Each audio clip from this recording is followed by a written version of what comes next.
Good morning students and my dear friends.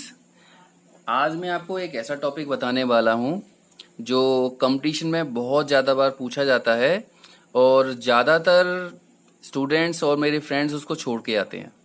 अब उसका कारण है कि भाई इतनी लंबी कैलकुलेशन करना उतने शॉर्ट पीरियड टाइम में पॉसिबल नहीं होता। अब जैसे मान लीजिए क्वेश्चन आ गया 81678 की होल पावर 199 और पूछा गया बताइए फाइंड द लास्ट डिजिट, यानी कि इसकी यूनिट डिजिट क्या होगी।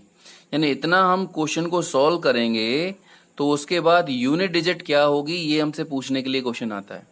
या एक और मैंने एग्जांपल लिख के रखा है 295073 की होल पावर 130, तो बताइए इसकी लास्ट डिजिट यानी कि यूनिट डिजिट क्या होगी।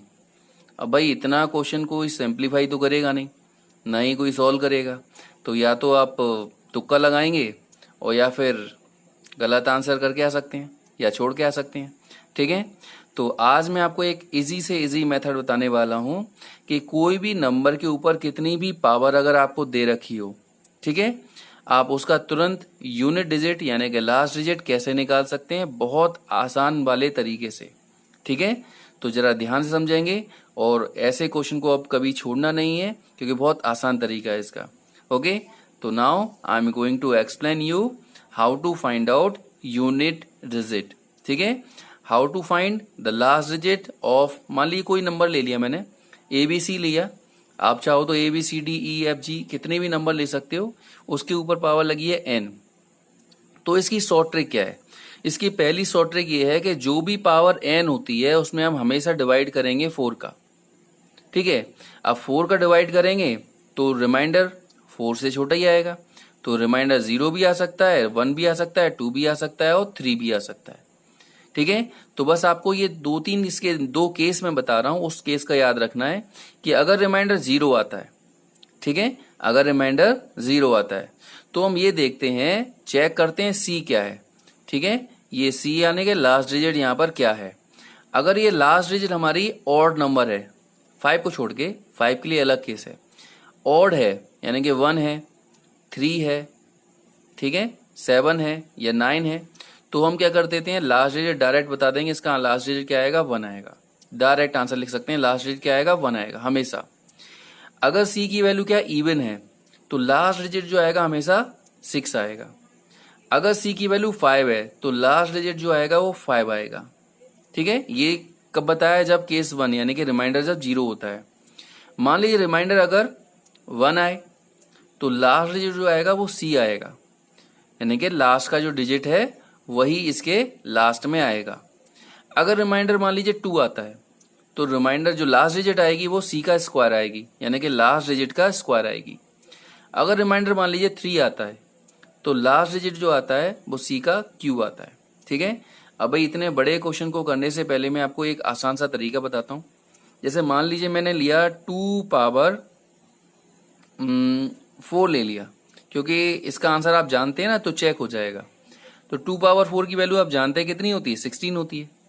तो मैंने अभी आपको क्या बताया था, जो भी पावर होती है, ठीक है, उसमें कितने का डिवाइड करते हैं, 4 का डिवाइड करते हैं। तो 4 में 4 का डिवाइड करेंगे तो 1 टाइम चला जाएगा, रिमाइंडर आएगा 0, तो रिमाइंडर आया हमारा 0।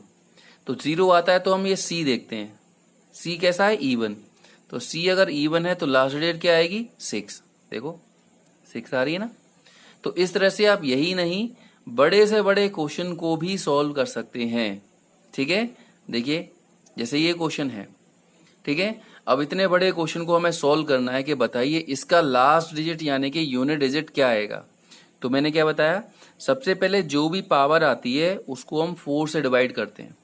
तो इसको अगर हम 4 से डिवाइड करेंगे, 130 को हमने 4 से डिवाइड किया तो 4 3 जा 12, 1 इज अ रिमाइंडर और 4 2 जा 8, तो रिमाइंडर आया 2। तो रिमाइंडर आता है हमारे पास 2। तो मैंने आपको क्या बताया था, अगर रिमाइंडर 0 आता है तो ये देखते, रिमाइंडर क्योंकि हमारे पास 2 आया तो क्या हो जाएगा लास्ट डिजिट, C का स्क्वायर यानी कि इस 3 का स्क्वायर। तो 3 का स्क्वायर कितना होता है, 9। हो गया आंसर। ठीक है, यानी आपको इतना पूरा कैलकुलेशन करने की जरूरत ही नहीं पड़ी, डायरेक्ट आपने पता लग लिया कि इसके लास्ट डिजिट क्या आएगा, 9 आएगा। ऐसे ही और भी क्वेश्चन है, जैसे ये क्वेश्चन मान लीजिए तो यहाँ लिखा हुआ 199, तो मैंने क्या तरीका बताया कि सबसे पहले जो भी पावर होती है उसमें हम क्या करते हैं, 4 का डिवाइड करते हैं। तो 4 4 जा 16, 3 9 कैरी, 4 9 जा 36, तो यहाँ पर कितना आएगा 3। रिमाइंडर अब कितना आया 3। तो अगर रिमाइंडर कितना आता है 3 आता है तो लास्ट डिजिट क्या होगी, सी का क्यू। तो यहाँ पर लास्ट में क्या है 8, तो 8 का अगर हम क्यू करेंगे तो आएगा 512। तो लास्ट डिजिट क्या आएगी 2 आएगी।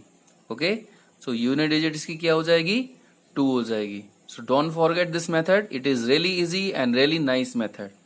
Okay students, goodbye all of you.